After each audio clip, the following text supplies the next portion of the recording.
በስመ አብ ወወልድ ወመንፈስ ቅዱስ አሐዱ አምላክ አሜን። ሰላም እግዚአብሔር አምላክ ምስጉን ይሁን። ስዛለ ለእግዚአብሔር ከመሰንቢትኩም አሜን። ሎለ እግዚአብሔር አምላክና በምሕረቱን ብቸርነቱን ነዘኽብር ትዕደት እዚያብፅና እሞ ክብሪ ምስጋና ይኹን ነው። አሜን። እምበኣርከስ ብዝሓለፈ መንፈሳዊ መዓዲ ኣብ መዓልቲ ቤተ ተሻይ ክፋል ሒዘልኩም ቀርበ ነይረ ሕዚ ማእሳይ ክፋል ሒዘልኩም መፅእ ኣለኹ። ናብ ኩለኩም ሰናይ ምክልታል ህይወት ዝህብ ድምፂ ኣዳም ኣብ ማእኸል ገነት ሓጢኣት ሰሪሑ ምስ ተሓበ ምድሪ ከይወልወለ ከሎ እግዚአብሔር መፂኡ ኣበይ ኣለኻ ኢሉ ከም ዝሓተቶ ቅዱስ ቃል የዘኻኽረና እዩ። ኣብ ኦሪት ዘፍጥረት ምዕራፍ 3:9 ነዚ ቃል እዚ ከዓ ንመንፈስ ኣምላክ ብዝገለፀሎ መሰረት ብዙሓት ኦርቶዶክሳውያን ሊቃውንቲ መብርሂ ሂቦምሉ ይርከቡ። ንኣብነት ቅዱስ ኣትራኖስ፣ ቅዱስ ዮሃንስ ኣፈወርቅ ዝፀሓፎ በብክፋል እንተደኣ ኣንቢብና ከምዚ ዘስዕብ ኢና ንረክብ። ነቲ ምክሪ ዲያብሎስ ሰሚዑ ካብ ክብሩ ዝተዋረደ ኣዳም ንኸድሕን መሓሪ ኣምላኽ ከምዚ ዝስዕብ ገበራ። ማለት ከምቲ ሓደ ሓኪም ነቲ ዝሓመመ ሰብ ንምድሓን ናብቲ እቲ ሕሙም ዝደቀሰሉ ዓለት ተፀጊዑ ዝዛረቦን መድሓኒት እውን ከም ዝህቦን እግዚኣብሔር ድማ ከይወዓለ ከይሓደረ ናብ ኣዳም መፀ። ምድሪ ምስ ወልወለ ድማ እግዚአብሔር ኣምላኽ ኣብ ማእኸል ገነት ክመላለስ ሰምዖ። ኣዳምን ሰበይቱን ከዓ ካብ ገጽ እግዚአብሔር ኣምላኽ ኣብ ማእኸል ኣእዋም ገነት ተሃቡ ተባሂሉ ምስ ግዜ ምግላፁ ብዘይ ሓደ ምክንያት ኣይነበረን። እዚ ድማ እቲ መፍቀሪ ሰብ ዝኾነ ርሑሩሕ ኣምላኽ ድሕሪ እቲ ፍጻሜ ዕብየትን ናይቲ ቆስሊ ምስ ረኣየ ናብ ካሊእ ከይድሕምን ክፍወሰሉ ናብ ዘይኽእል ደረጃ ከይበፅሐ ከሎ ቀልጢፉ ሕክምናኡ ከም ዝጀመረ ዘረድእ እዩ። ኣበይ ኣለኻ ማለቱ ኦ ኣዳም እንታይ ደኣ ኮይንካኒ ኣብ ፅቡቅ ቦታ ኣቅሚጠካ ነይረ እሞ ሕጂ ግና ቦታካ ተለዊጡኒ ብርሃን ኣልቢሰካ ነይረ ሕጂ ግና ኣብ ውሽጢ ፀልማት ይሪኤካ ኣለኹ። ካብ ክብርካ ዘውርደካ መን እዩ? ኣብ ሓፂር እዋን ናይ ፀጋ ልብስካ ገፊፉ ክዳን ፅልማት ዝተኸደነካሲ ኣየናይ ሰራቕ እዩ? ብኸመይ ዳ ዕርቃንካ ወፂኻ ክብሎ ስለዝደለ እዩ ብምባል ተርጊሞምዎ ይርከቡ። ልሳነ እፍረት ቅዱስ ኤፍሬም እውን ከምዚ ይብል ኣዳምን ሔዋንን ሕጉ ምስ ጥሓሱ ቀልጢፎም ተዝንስሑ ነይሮም ዋላ እኳ ሕጊ ብምጥሓሶም እቲ ዝነበሮም ፀጋ ኣይመለሰሎም እምበር ኣብ ልዕሊ ኦምን ኣብ ልዕሊ መሬትን ካብ ዝመፅእ ፍርዲ ግና መምለጡ ነይሮም። እግዚአብሔር ናብ ኣዳምን ሔዋንን ደንጊሉ ምምፅኡ ንሕድሕዶም ክወቃቀሱን እቲ ፈራዲ ምስ መፀ ይቕሬታ ክሓቱን ስለዝድለ እዩ ነይሩ።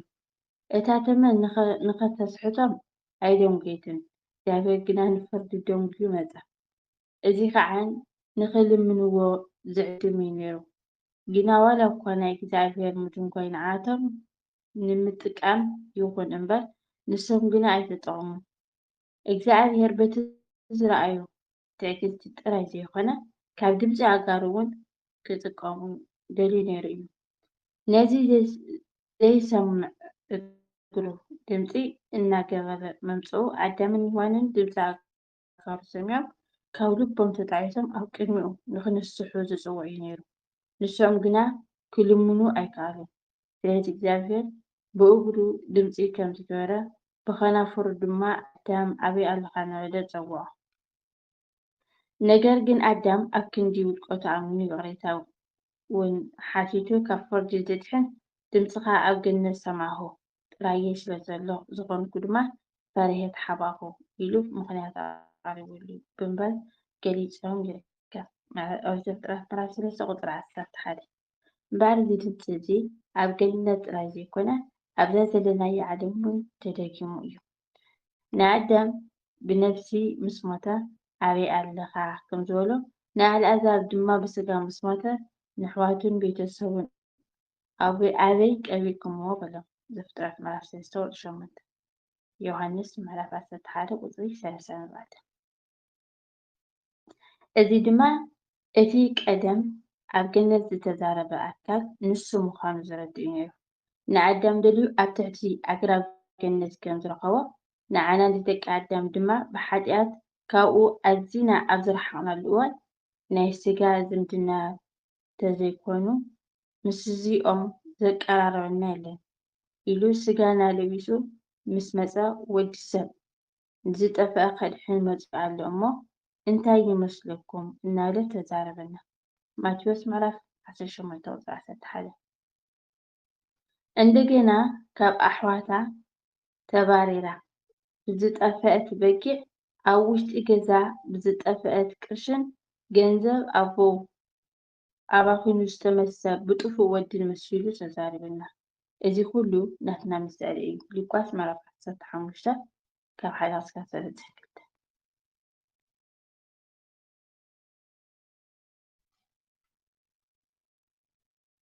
ምስ ረኸበና ግና በብሰማይ ፀዋዕና። ዮሃንስ ምዕራፍ 20 ቁፅሪ 16 ንሕና እውን ከምቲ ኣዳም ድምፁ ምስ ሰምዐ ዝተሓበአ ዘይኮነ ዕረፍቲ ዝህብ ቃል ንክንሰምዕ ሂወት ምንታን ክንረክብ ናብ ቃል ውፅኢን ንብል ኣለና። ወንጌል ማቴዎስ ምዕራፍ 11 ቁፅሪ 20 ወንጌል ዮሃንስ ምዕራፍ 10 ቁፅሪ 6 ቀደም ነቦታትና ነቢያት ብዙሕ ሰዓብን ብብዙሕ መንገድን ክዛረቡ እንከሎ ንዓና ግና በቲ ወራሲ ኩሉ ዝገበሮ ብኡ እውን ዓለም ዝፈጠረ ወዱ ገይሩ ቃሉ ኣስሚዕና እዩ እሞ ናይ ባህሪ ምስጋና ይብፃሕዮ። ጎይታ ሰንበትናን ሂወትናን ይባርከልና። ኣሚን ኣሚን። ዘውዶ ኮነ እንትኮን ሰንቀታት ፓርቶት ኳን መላእክት ይታረመለይ ሂወት ዝህብ ድምፂ ኣስራይ ክፋል መንፈሳዊ መኣዲ ኣብ መዓዲ ጎይታ ኣብዚ ወዲየ ኣለኹ ክፋል 11 ሒዛብ ክሳብ ዝመፅእ ሰናይ ሰንብቱ። ወስብሓት ለእግዚአብሔር ወለወላዲቱ ድንግል ወለመስቀሉ ክቡር ኣሜን።